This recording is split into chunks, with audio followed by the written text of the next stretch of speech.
The 247th Airborne Assault Regiment of the Russian Occupation Army, which is stationed in the temporarily occupied part of the Zaporizhzhia region, has seen a large number of desertions. The Ukrainian partisan movement Atesh reported this on its Telegram channel. According to Atesh, some forcibly mobilized Ukrainians from the temporarily occupied Crimea, as well as from the temporarily occupied area of the Zaporizhzhia and Kherson regions, serve in the 247th Airborne Assault Regiment of the Occupation Army of the Russian Federation. They do not want to fight against their country, against Ukraine. That is why they are fleeing the occupation Russian army.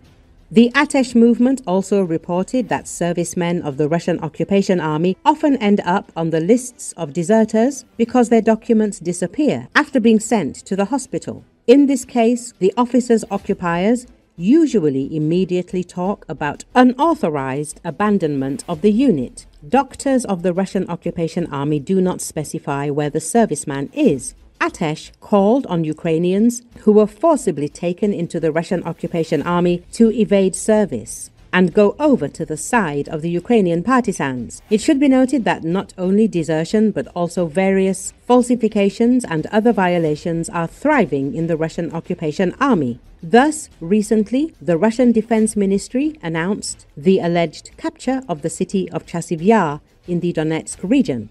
The Ukrainian armed forces immediately denied this statement by the enemy. According to Ukrainian military observer Denis Popovich, the occupiers often declare the alleged capture of this or that settlement in Ukraine, although this is not actually the case.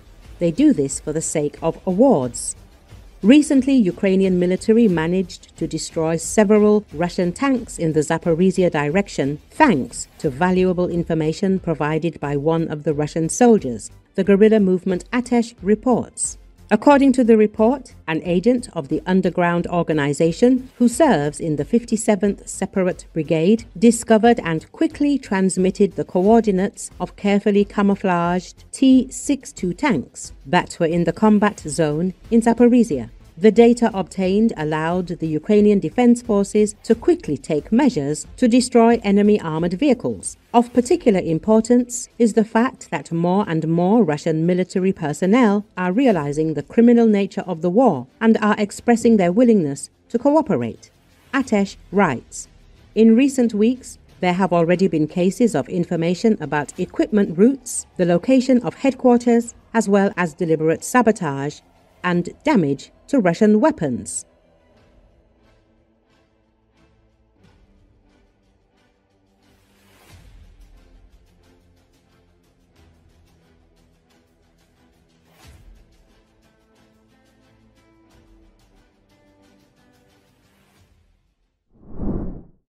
A group of demonstrators gathered on Friday in front of the U.S. General Consulate to protest the 50% tariffs imposed by Donald Trump on Brazilian exports.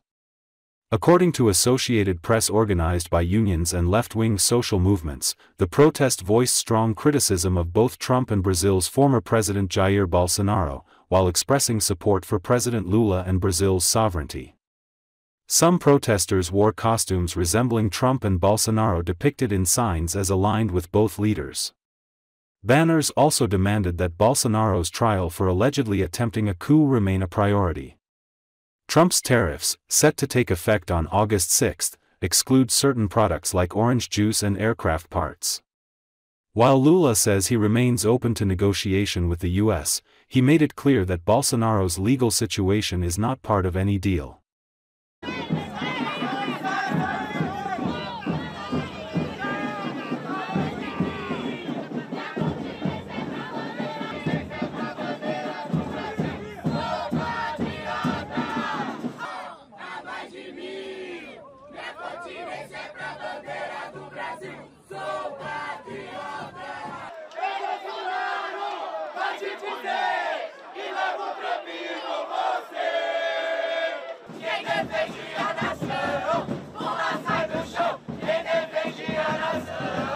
A gente veio pra rua, a gente vestiu a camiseta da seleção brasileira, a bandeira do Brasil, para mostrar que quem manda no Brasil é o povo brasileiro. Então não vai ter ameaça, não vai ter taxação em forma de ameaça ou qualquer coisa que qualquer potência ou qualquer outro nome queira mandar no Brasil. Sem anistia e sem perdão, eu quero ver Bolsonaro na prisão. Soberania não se negocia, soberania não se negocia.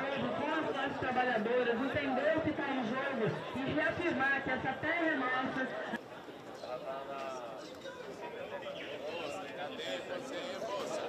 Estava muito enganado, que a gente está aqui para dizer que esse ato não está acontecendo só em patriotas que estão aqui onde sempre estiveram, defendendo o Brasil.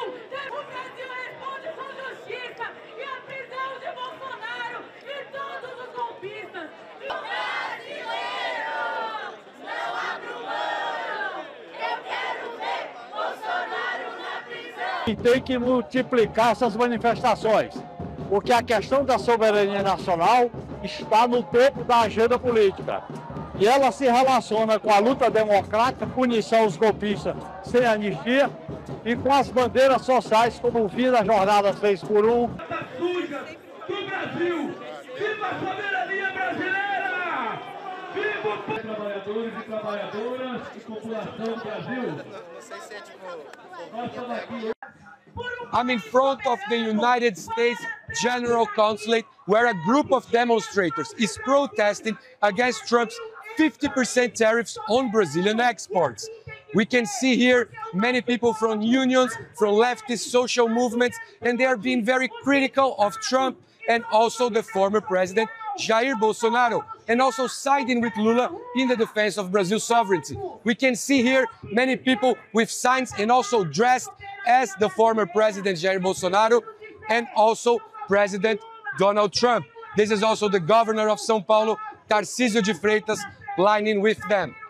We can see here signs talking about the tariffs, but also talking about Brazil's importance to maintain its sovereignty and also the importance to keep the trial of Jair Bolsonaro. President Trump confirmed the tariffs for Brazil starting on August the 6th and also created a list of products that will be exempted from those tariffs, like orange juice and aircraft parts, for example. Lula says he's still willing to negotiate with the US, but is very clear. Anything related to the former president Jair Bolsonaro and his ongoing trial for allegedly attempting a coup d'etat in Brazil is off the table.